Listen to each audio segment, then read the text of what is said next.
भक्तों, ओम नमः शिवाय, श्री शिवाय नमस्तुभ्यम, जय श्री महाकाल। जी हाँ भक्तों, आप सबको भी पता है कि साल 2024 स्टार्ट हो चुका है और साल 2024 का जो पहला महीना है मतलब जनवरी, तो जनवरी का जो सबसे बड़ा पावन अवसर होता है, जो सबसे बड़ा एक त्योहार होता है, वो है मकर संक्रांति। देखिए, आप लोगों ने भी मकर संक्रांति मनाते हैं, लेकिन आज इस वीडियो में मैं आपको बताने वाला हूँ कुछ उपाय जो कि आपको मकर संक्रांति के दिन करने हैं। अगर आपने मकर संक्रांति के दिन ये उपाय कर लिया तो 100% आपकी मनोकामना पूरी होनी ही होनी है।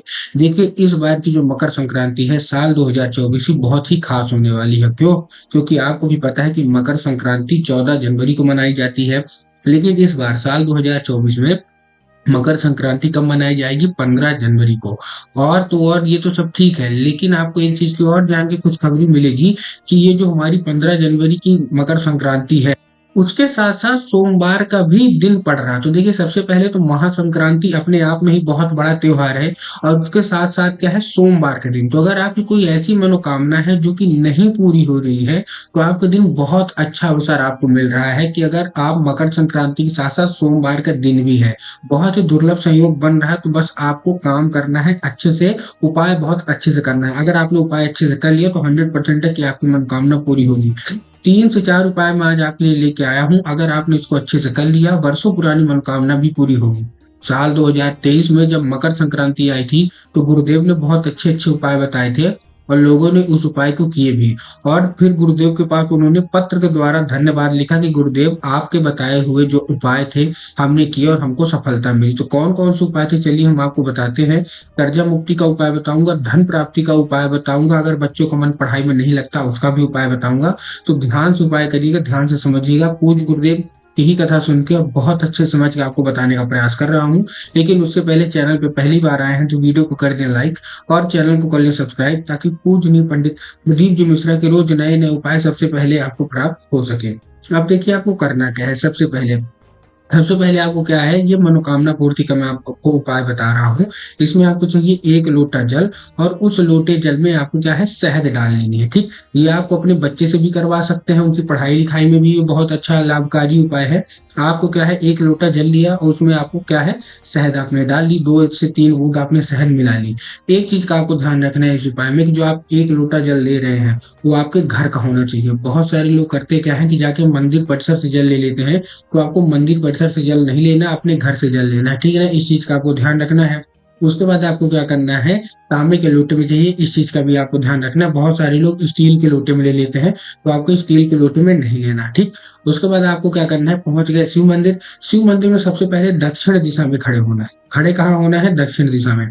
एक चीज का ध्यान रखिएगा, जब आप दक्षिण दिशा में खड़े होंगे तो आपका जो चेहरा होगा वो उत्तर की ओर होगा। उत्तर का मतलब जिधर से जलाधारी से जल नीचे गिरता है उधर आपका क्या होना चाहिए, उधर आपका चेहरा होना चाहिए, मुख होना चाहिए। ठीक, अब आपको क्या करना है, अब आपको एक नाम लेके, कौन सा नाम लेके, तुमरुका जी का नाम लेके आपको क्या करना है, तुमरुका जी का नाम लेके वो जो जल है उस शिवलिंग पे धीरे धीरे धीरे धीरे आपको आपको क्या करना है, चढ़ा देना। पूज्य गुरुदेव कहते हैं कि जैसे ही आप ये तुमरुका जी का नाम लेके वो 1 लोटा जल शिव जी पे चढ़ा देते हैं और अपनी मनोकामना मांगते हैं, तो सारी की सारी मनोकामना बाबा भोलेनाथ के पास पहुंच जाती है और जल्द से जल्द आपकी मनोकामना बाबा भोलेनाथ पूरी भी कर देते हैं। तो अगर आपकी कोई ऐसी मनोकामना है जो कि वर्षों पुरानी नहीं हो रही है, तो 1 लोटा जल में शहद का ये उपाय आपको अवश्य रूप से कर लेना है।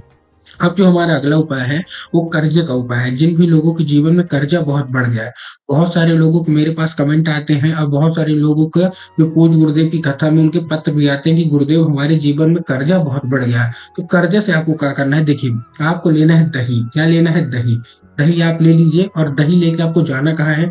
और देखिए, जो लोग आधा अधूरा उपाय सुनते हैं वो सोचेंगे ठीक है हमको दही लेके शिव मंदिर जाना है, लेकिन आपको ऐसा नहीं करना है। आपको दही लेके जाना है कहाँ, आपको जाना है दही लेके बरगद के पेड़ के नीचे। ठीक, अब आप बरगद के पेड़ के नीचे पहुंच गए।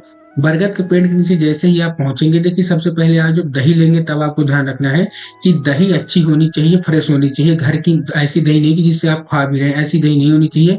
अलग से बाजार के खरीद लीजिए, घर में भी बनाते हैं तो आप अच्छी शुद्ध होनी चाहिए। ठीक, वही लेके आप बरगद के पेड़ के नीचे पहुंच गए। बरगद के पेड़ के नीचे जैसे ही आप पहुंचेंगे, सबसे पहले आपको 3 बार बरगद के पेड़ की क्या करनी है, परिक्रमा। परिक्रमा करते करते आपके जीवन में जितना भी कर्जा होगा, जो कुछ भी आप बाबा भोलेनाथ से मांगना चाहते हैं, आपको बोल देनी है। ठीक, उसके बाद आपको क्या करना है, जो आपने दही लिया है वो बरगद के पेड़ की जो जड़ है वहां आपको अर्पित करना है एक नाम लेके। कौन सा नाम लेके? महादेव का बहुत ही सुंदर सा नाम है बटकेश्वर महादेव। कौन से महादेव?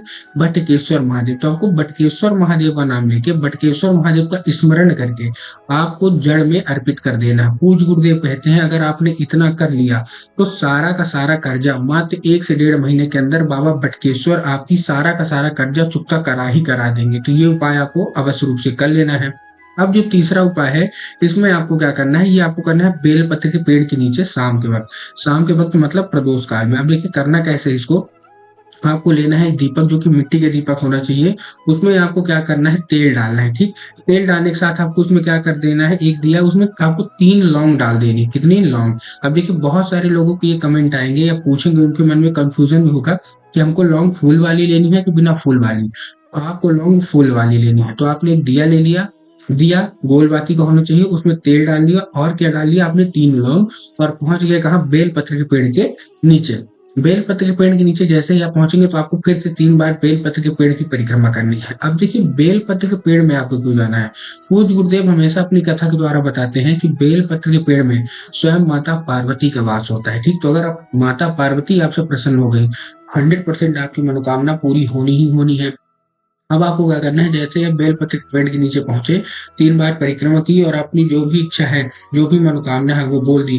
उसके बाद जो दीपक है वो बेलपत्र के पेड़ के नीचे आपको अर्पित कर देना है, महादेव का नाम लेके और माता पार्वती का नाम लेके। पूज्य गुरुदेव कहते हैं कि मकर संक्रांति के दिन जो कोई भी व्यक्ति ये उपाय करता है, माता पार्वती उससे प्रसन्न हो जाती है। ठीक, अब हम बात करते हैं जो हमारा लास्ट उपाय है, वो धन प्राप्ति का उपाय है। बहुत सारे लोगों के कंफ्यूजन होते हैं, बहुत सारे लोग ये चाहते हैं और पूज्य गुरुदेव की कथा में भी पूछते हैं पत्र के द्वारा कि गुरुदेव हमारे जीवन में धन की प्राप्ति नहीं हो रही, पैसा आता तो है लेकिन टिकता नहीं, तो कौन सा उपाय करें। तो देखिए आपको इसमें चाहिए 9 समी पत्र। कितने समी पत्र? 9 आपने समी पत्र ले लिए। 9 समी पत्र आपको लेके पहुंच जाना है शिव मंदिर। अब देखिए एक चीज का आपको ध्यान रखना है कि जो समी पत्र है वो कहीं से मुरझाया हुआ नहीं होना चाहिए। बहुत सारे लोग गलती क्या करते हैं कि समी पत्र मुरझाया हुआ ले लेते हैं, तो आपको मुरझाया हुआ समी पत्र नहीं लेना है।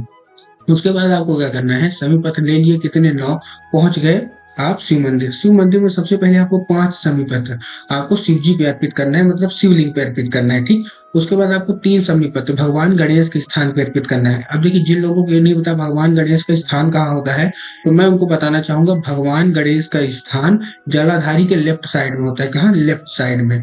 तो आपको 3 क्या करना है, 3 आपको समी पत्र भगवान गणेश को अर्पित करना है।